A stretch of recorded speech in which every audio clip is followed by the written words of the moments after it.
योगी कथामृत प्रकरण 5. गंधबाबांचे चमत्कार प्रदर्शन. ह्या विश्वात प्रत्येक गोष्ट परिपक्व व्हावयास एका विशिष्ट ऋतूची जरुरी असते व प्रत्येक हेतू साध्य व्हावयास एक विशिष्ट वेळ यावी लागते. सॉलोमनचे हे शहाणपणाचे शब्द माझे समाधान करू शकले नाहीत. घरातून जेव्हा मी बाहेर पडे तेव्हा मला माझा नियुक्त गुरु भेटतोय की काय हे मी आसपास धुंडाळीत बसे. पण माझे शालेय शिक्षण संपेपर्यंत माझा मार्ग व माझ्या गुरूंचा मार्ग हे एकमेकास भेटले नाहीत. अमरचे व माझे हिमालयातील पलायन आणि माझ्या आयुष्यात श्री युक्तेश्वरांचे झालेले आगमन तो दिवस, यामध्ये 2 वर्षांचा काळ लोटला. ह्या दरम्यानच्या काळात मला अनेक साधू पुरुष भेटले. गंधबाबा, शेरबाबा, नगेंद्रनाथ भादुरी, मास्टर महाशय आणि सुप्रसिद्ध बंगाली शास्त्रज्ञ जगदीशचंद्र बोस. गंधबाबांशी माझा जो संबंध आला तो 2 प्रसंगांनी, एक सुसंगत व दुसरा विनोदी. ईश्वराचे स्वरूप साधे आहे, बाकी सर्व गुंतागुंतीचे आहे. निसर्गाच्या ह्या सापेक्ष विश्वात शुद्ध मूल्याची अपेक्षा करू नकोस. कालीमातेच्या मूर्तीपुढे देवळात मी जेव्हा शांतपणाने उभा राहिलो तेव्हा माझ्या कानात हे वरील तत्वज्ञान सांगणारे शब्द हळुवारपणे गुणगुणलेले ऐकू येऊ लागले. मी पाठीमागे वळून पाहिले तर एक उंच अशी व्यक्ती माझ्यासमोर उभी होती. त्या व्यक्तीच्या अंगावरचे वस्त्र किंवा त्याचा अभाव हे ती एक भटकणारी साधू व्यक्ती असावी हे दर्शवित होते. माझ्या मनात विचारांचा गोंधळ उडालेला आहे हे तुम्ही बरोबर ताडले. मी कृतज्ञता दर्शविणारे स्मित केले. निसर्गाची ही 2 रूपे, भद्र व रौद्र, त्यामध्ये जो गोंधळ माजून राहिलेला आहे त्याचे प्रतीक म्हणजे ही कालीमाता. हिच्या ह्या स्वरूपाने माझ्यापेक्षा अधिक सुज्ञ माणसांना सुद्धा विस्मयात टाकलेले आहे. तिच्या ह्या गूढ स्वरूपाचे फार थोड्यांना आकलन झाले आहे. शुभ व अशुभ यांच्या रहस्याचे हे न सुटणारे कोडे प्रत्येक बुद्धिमंतापुढे स्फिंक्स राक्षसीसारखे समोर उभे ठाकलेले आहे. हे कोडे सोडविता न आल्यामुळे पुष्कळांना अगदी थेबसच्या काळातल्यासारखा देहदंड सोसावा लागला आहे. एखादी दुसरी उच्च श्रेणीची व्यक्ती हा पराभव मान्य करीत नाही. द्वैत स्वरूपी मायेमधून ती व्यक्ती अद्वैताचे निर्मळ सत्य शोधून काढीत असते. तुम्ही अगदी खात्री झाल्यासारखे बोलत आहात महाराज. ज्ञान मिळविण्याचा अत्यंत दुःखदायक मार्ग म्हणजे जो प्रामाणिक आत्मनिरीक्षण करण्याचा आहे त्याचा मी दीर्घकाळपर्यंत प्रयोग केलेला आहे. आत्मनिरीक्षण म्हणजे स्वतःच्या विचारांचे निष्ठुर अवलोकन, समालोचन. हे मोठे कडक असून स्वतःची अस्मिता अगदी गदगदून हलवून टाकणारे आहे. अहंतेचा अगदी चक्काचूर होऊन जातो. पण असे हे आत्मपृथक्करण प्रामाणिकपणे केलेले गणितातील प्रमेयाप्रमाणे द्रष्टे निर्माण करते. आमचे म्हणणे हे असे आहे, आम्हाला हे मान्य आहे किंवा हे मान्य नाही अशा वृत्तीतून अहमन्यतेचा प्रादुर्भाव होतो व हे अहमन्य ईश्वर व हे सारे विश्व याबद्दल आपल्या स्वतःच्याच अशा काही वेगळ्या कल्पना बांधित असतात व त्याच ते खऱ्या मानतात. आणि अशा उद्धट अपूर्वाई पुढे खरोखरी सत्यसुद्धा आपण होऊन नम्रपणे पड घेते. मी चर्चेचा आनंद घेत होतो. मनुष्य जोपर्यंत अशा दंभापासून आपली मुक्तता करून घेत नाही तोपर्यंत त्याला हे सनातन सत्य समजणार नाही. जन्मजन्मांतरीच्या चिखलाने भरलेले हे मन संसाराच्या असंख्य मायाजालांच्या प्रत्याघातांनी पुरेपूर भरून गेलेले आहे. मनुष्य ज्यावेळी प्रथमच अंतस्थ शत्रूंशी झुंज घेतो त्यावेळी प्रत्यक्ष समरांगणावरील युद्धे फिकी वाटतात. हे शत्रू मर्त्य नसतात की ज्यांचा पाडाव अगदी खरडून टाकणाऱ्या सैन्याच्या व्यूहरचनेने करू शकता येईल. मायावी वासनांचे हे शिपाई सर्वत्र वावरत असतात. त्यांना विश्रांती अशी कधी माहीत नसते. माणसाला झोपेत सुद्धा हे सतावत असतात. त्यांची हत्यारेही तितकीच तीक्ष्ण असतात. असे हे शिपाई आपणा सर्वांचा नायनाट करावयास टपलेलेच असतात. जो मनुष्य सर्वसामान्य अशा नशिबाला शरण जाऊन आपल्या ध्येयांचा त्याग करतो तो मूर्ख होय. मग तो पौरुषहीन, जड व तिरस्करणीय वाटणार नाही तर काय. पूज्य महाराज, ह्या भांबावून गेलेल्या सामान्य लोकांबद्दल तुम्हाला सहानुभूती वाटत नाही काय? तो साधू क्षणभर शांत राहिला व मग त्याने व्यंजतापूर्वक उत्तर दिले. सर्व गुण संपन्न असा अदृश्य परमेश्वर व एकही गुण ज्याच्या अंगी नाही असा डोळ्यांना दिसणारा मनुष्य, ह्या दोघांवर सारखेच प्रेम करणे हे महाकर्म कठीण आहे. पण ते जितके कठीण आहे तितके त्याला पुरून उरणारे माणसाचे चातुर्य आहे. स्वार्थी विचारांच्या माणसांचा असा हा भातृभाव. एका अर्थाने तरी ह्या भातृभावाचे पोकळपण, निरर्थकत्व उघड दिसून येते. वर सांगितलेल्या समताभावाचा एकदा पुरस्कार केल्यावर मग आणखी नम्रतेची, आत्मघृणेची जरुरी प्रस्थापित करावयाची. त्या नम्रतेचे रूप पुढे पालटत जाऊन तिची जागा अन्य बांधवांवरील दया किंवा अनुकंपा ही घेते. ह्या सर्व आत्मवंचनेत रुतल्या कारणाने, स्वतःची फसवणूक करून घेत असल्यामुळे संपूर्ण निरामयत्व करून देणाऱ्या आत्म्याचा कोणी शोध घेत नाही. प्रत्येक युगातील साधू संतांनी जगातील हे जे दुःख आहे त्याबद्दल अगदी आपल्यासारखाच अनुभव व्यक्त केलेला आहे. ज्याच्यामध्ये माणुसकी अगदी कमी आहे असा मनुष्य दुसऱ्या जीवांवर आलेल्या आपत्तींबाबत विशेष कदर दाखवित नाही. कारण स्वतःच्या दुःखापलीकडे जाऊन दुसऱ्यांच्या दुःखांचा विचार करावयास त्याला मुळी सवडच नसते. साधू महाराजांचा चेहरा जो उग्र होता तो किंचित सौम्य दिसला. जो स्वतःचे अगदी तीक्ष्ण चाकूने आत्मछेदन करू शकतो त्यालाच फक्त विश्वव्यापी दया म्हणजे काय हे कळू शकते. अहंकार त्याला अगदी मोठमोठ्याने हाका मारून ओढून नेत असला तरी अशा अहंकाराच्या पंजातून त्याची मुक्तता होते. परमेश्वराची प्रीती साऱ्या जमिनीवर सारखीच फुलत असते. प्राणी शेवटी आपल्या निर्माणकर्त्याकडे दुसऱ्या कोणत्या कारणाकरिता नाही, तरी पण परमेश्वरा का हे अशी मनोवेदना त्याच्या कानी घालण्याकरिता तरी वळतो. आणि मग दुःखाचे चटके बसले की मनुष्य शेवटी परमेश्वराकडे धाव घेतो. खरे पाहता त्याची सुंदरता एवढी आकर्षक आहे की त्या कारणानेच मनुष्याने त्याच्याकडे धाव घ्यावयास हवी. साधू महाराज व मी यांच्यातला असा हा संवाद कलकत्त्याच्या कालीघाट मंदिरात चालला होता. त्या मंदिराचे सुप्रसिद्ध सौंदर्य व भव्यता पाहण्याकरिता मी तेथे गेलो होतो.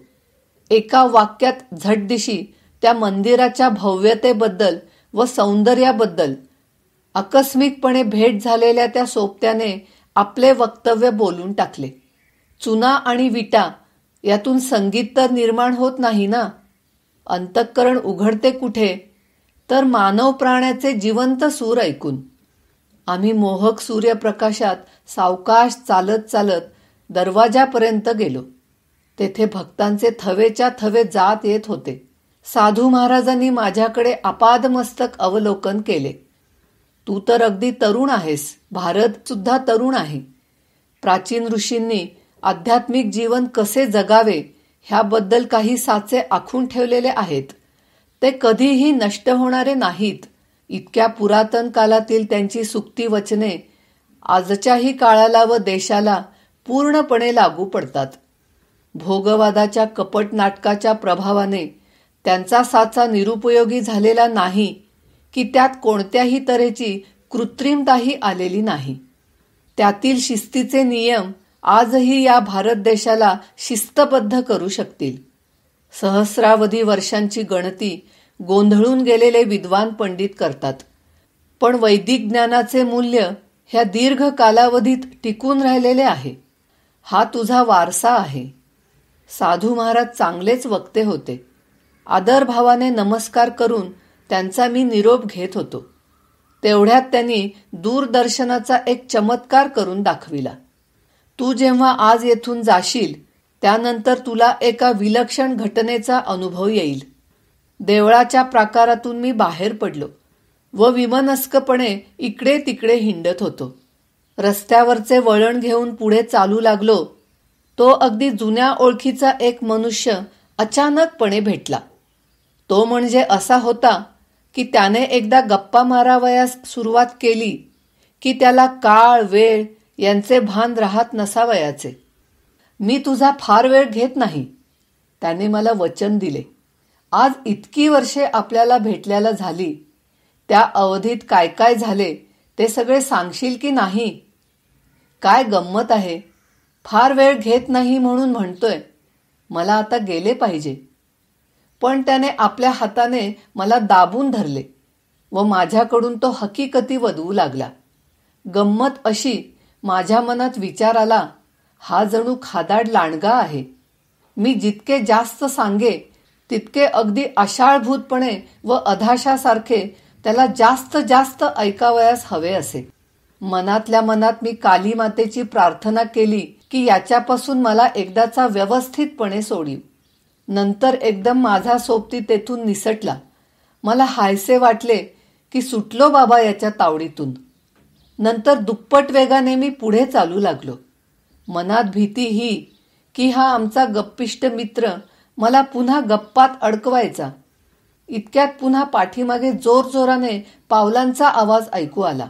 मी आणखी वेग वाढविला. पाठीमागे वळून पाहण्याचे मला धाडस होईना. पण इतक्यात त्या आमच्या दोस्ताने मला गाठलेच. माझ्या खांद्यावर हात ठेवून तो म्हणाला, मी तुला गंधबाबांचे सांगायला विसरलो. ते येथे जवळच शेजारी असतात. त्याने काही यार्डांच्या अंतरावरचे एक घर दाखविले. त्यांना जरूर जाऊन भेट. मोठी विलक्षण व्यक्ती आहे. तुला काही एखादा विचित्र अनुभव येईल. बरंय, मी जातो. नमस्कार. आणि नंतर स्वारी पसार झाली. कालीघाट मंदिरात जो साधू मला भेटला त्याचेही वर्णन असेच होते हे माझ्या चटकन ध्यानात आले. माझ्या मनात कुतूहल निर्माण झाले. मी त्या घरात शिरलो व एका मोठ्या दिवाणखान्यात जाऊन पोचलो. बरेच लोक तेथे बसलेले होते. पौर्वात्य रिवाजाप्रमाणे नारिंगी रंगाचे एक जाजम जमिनीवर अंथरलेले होते. एकदम एक गंभीर संदेश माझ्या कानावर आला. आता व्याघ्रांबरावर आसनस्थ असे गंधबाबा तुम्हाला दर्शन देतील. कोणत्याही वासहीन फुलाला ते कोणत्याही फुलाचा नैसर्गिक सुगंध देऊ शकतील, किंवा कोमेजलेल्या कळीला ते टवटवीत करू शकतील, किंवा कोणत्याही शरीरापासून आल्हाददायक असा सुगंध उत्पन्न करू शकतील. मी त्या बाबांकडे सरळ रोखून पाहिले. त्यांचीही नजर चटकन माझ्याकडे वळली. ते अंगाने स्थूल होते व त्यांना दाढी होती. वर्ण काळा असून त्यांचे डोळे मोठे व चमकदार होते. बेटा, तुला पाहून मला आनंद झाला. काय पाहिजे तुला? बोल. तुला काही सुगंध पाहिजे काय? कशाकरिता? मला त्यांचे हे बोलणे जरा पोरकट वाटले. सुगंधांचा वास घेण्याचा चमत्कार अनुभविण्याकरिता. चमत्कारपूर्ण मार्गाने सुगंधाचा आनंद अनुभविण्याकरिता. सुगंध निर्माण करण्याकरिता ईश्वराला बोलवायचं? त्यात काय झाले? ईश्वरच सर्व सुवासिक पदार्थ निर्माण करतो. होय, पण तो पाकळ्यांच्या नाजूक शिशीमध्ये सुगंध तयार करतो, उपयोगानंतर त्यांना फेकून देण्यासाठी. तुम्हाला फुलं निर्माण करता येतील काय? होय, येतील. पण माझ्या छोट्या मित्रा, मी बहुशा सुवासच निर्माण करतो. मग सुगंधी कारखान्यांना काही काम राहणार नाही. मी काही त्यांच्या धंद्यात व्यत्यय आणीत नाही. माझा हेतू फक्त परमेश्वराचे सामर्थ्य दाखविणे एवढाच आहे. पण महाराज, परमेश्वर आहे हे सिद्ध करावयास पाहिजे का? तो प्रत्येक गोष्टीत सर्वत्र चमत्कार करून दाखवित नाही काय? होय, पण आपण सुद्धा त्याची अमर्याद विविध प्रकारची निर्माण शक्ती थोड्याफार प्रमाणात व्यक्त करून दाखवू नये काय?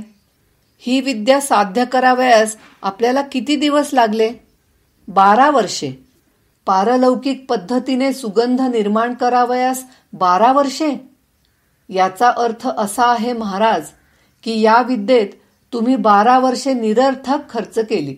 अहो, हे सुगंध फुलवाल्याच्या दुकानात जाऊन काही पैसे खर्च करून मिळविता येतात. फुले कोमे जावयास लागली की त्यांचा सुगंधही जातो. सुगंध तर मृत्यूबरोबरही जातो. ज्यामुळे फक्त शरीरास आनंद वाटतो त्याची वासना मी का धरावी? अहो तत्वज्ञानी, तुमचे बोलणे मला आवडते.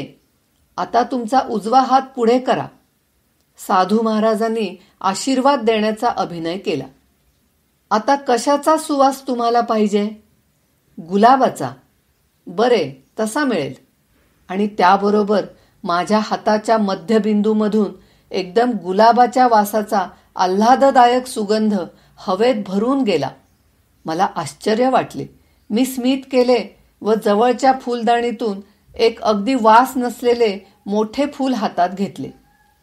या वासहीन फुलाला चमेलीचा वास येईल काय? बरे, तसा मिळेल. आणि एकदम त्या फुलाच्या पाकळ्यातून चमेलीचा वास येऊ लागला. किमया करून दाखविल्याबद्दल मी त्या साधूबाबांचे आभार मानले आणि त्यांच्या एका शिष्याजवळ जाऊन बसलो. त्या शिष्याने मला सांगितले की या गंधबाबांचे खरे नाव स्वामी विशुद्धानंद असे आहे आणि त्यांना एका तिबेटी योग्याने पुष्कळशा चमत्कृतीपूर्ण अशा योगसिद्धी दिल्या आहेत. त्याने मला अगदी खात्रीपूर्वक सांगितले की त्या तिबेटी योग्याचे वय 1,000 वर्षाहूनही अधिक आहे आणि त्याचे हे शिष्य गंधबाबा तुम्ही आता जसे पाहिले तसे साध्या पद्धतीने नेहमीच काही हे वासांचे चमत्कार करून दाखवित नाहीत. त्या शिष्याच्या बोलण्यात आपल्या गुरुबद्दलचा अभिमान अगदी उघड दिसून येत होता. त्यांची चमत्कार करून दाखवावयाची पद्धत, ज्या तऱ्हेचे लोक त्यांना भेटावयास येतात त्यांच्या आवडीनिवडीनुसार वेगळी वेगळी असते. त्यांचे चमत्कार म्हणजे अजब आहेत. त्यांच्या भक्तांमध्ये कलकत्त्याचे पुष्कळसे अगदी बुद्धिवादी असे सुशिक्षित लोक आहेत. मी मनात म्हटले की अशा सुशिक्षित भक्तांच्या संख्येत माझी आणखी भर पडू नये. जो गुरु अगदी शब्दशः किमया करून दाखवितो असा गुरु मला आवडत नसे. गंधबाबांना नम्रपणे नमस्कार करून मी निघालो. रेंगाळत रेंगाळत घरी आलो व आज दिवसभरात घडून आलेल्या 3 विविध प्रकारच्या घटनांबद्दल विचार करू लागलो. आमच्या घरातील दारात जो मी प्रवेश करतोय तो माझी बहीण उमा मला भेटली. तू आता काय अगदी फॅशनेबल होत चालला आहेस, अत्तर वगैरे लावून? मी काही बोललो नाही. फक्त माझ्या हाताचा वास घे म्हणून खूण केली. काय गुलाबाचा अगदी मस्त वास आहे. इतका तीव्र कधी वास नसतो, पण वास अगदी असाधारणपणे तीव्र आहे हे जाणूनच मी ते पारलौकिक सुवासाने भारलेले फूल तिच्या नाकापुढे सावकाशपणे धरले. आहा, चमेली मला आवडते. तिने ते फूल आपल्या हातात ओढून घेतले. तिचा चेहरा जरा गोंधळल्यासारखा दिसला, कारण ज्या फुलाला काही वासच नसतो हे तिला माहीत होते अशा फुलातून ती वारंवार चमेलीचा सुगंध घेत होती. त्यावरून माझा संशय दूर झाला की गंधबाबांनी माझ्यावर मोहिनी टाकून मला एकट्यालाच त्या फुलाचा वास घेता यावा अशी किमया केली की काय. त्यानंतर माझा एक मित्र अलकानंद याच्याकडून मला असे कळले की गंधबाबांना जशी सिद्धी अनुकूल आहे, मला वाटते तशी सिद्धी विश्वातल्या असंख्य क्षुधातूर लोकांना प्राप्त झाली तर किती चांगले होईल. अलकानंदाने मला पुढे सांगितले की बरद्वानला गंधबाबांच्या घरी मी गेलो होतो त्यावेळी 101 पाहुणे तेथे आले होते. मोठाच उत्सव समारंभ होता, कारण योगी महाराजांची अशी ख्याती होती की नुसत्या हवेतून ते जड वस्तू काढीत. मी हसत हसत बाबांना विनंती केली की काही मोसंबी काढून दाखवा. त्यावेळी मोसंब्याचा मोसम नव्हता. त्याबरोबर त्यांच्या समोरील केळीच्या पानावरील लुची पुरी हळूहळू फुगून प्रत्येक पुरीची एक सोललेली मोसंबी तयार झाली. त्यापैकी एका मोसंबीची मी भीत भीतच चव घेतली, पण ती स्वादिष्ट होती. पुष्कळ वर्षानंतर गंधबाबा अदृश्यातून दृश्य कसे निर्माण करीत हे मला अंतर्ज्ञानाने समजून आले. परंतु खेदाची गोष्ट अशी की ही पद्धत या जगातील असंख्य क्षुधातूर लोकांच्या आवाक्या पलीकडील आहे.